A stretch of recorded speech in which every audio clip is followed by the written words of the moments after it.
Hi Nancy, I was just going to take a second to go over your week one create assignments. So nice job here on your self-portrait. There's actually some pretty decent proportion going on from right to left.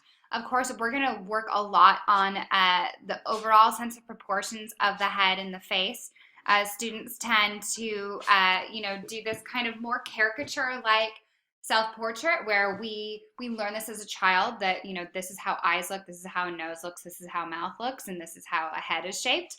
And we tend to take those almost more as symbols than drawing them specific to a specific person. And so we're going to learn how to do that. So I think you're going to be really excited to see how your self-portrait in week 6 changes over the next several weeks. Hands are so hard, and you've actually done a really nice job here.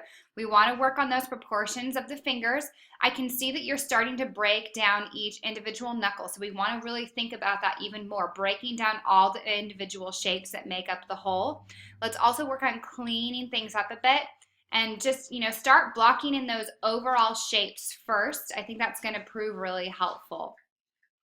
In your room corner, I'd like to see this cleaned up a bit. So you can, this is an area where you can get that ruler out and make sure these lines are really nice and crisp. Let's kind of get rid of these kind of, sketchy lines that are thrown in, which are, I think, supposed to represent texture, but we'll work more on things like texture and shading a bit later. So let's just work on getting nice, clean, crisp lines on drawings that are supposed to be really linear at this point. And beautiful job here. This is really going to help you start to find your own style and experiment with cross-hatching and expressive qualities of line and just help you find your own voice a little bit. So really nice job here in week 1.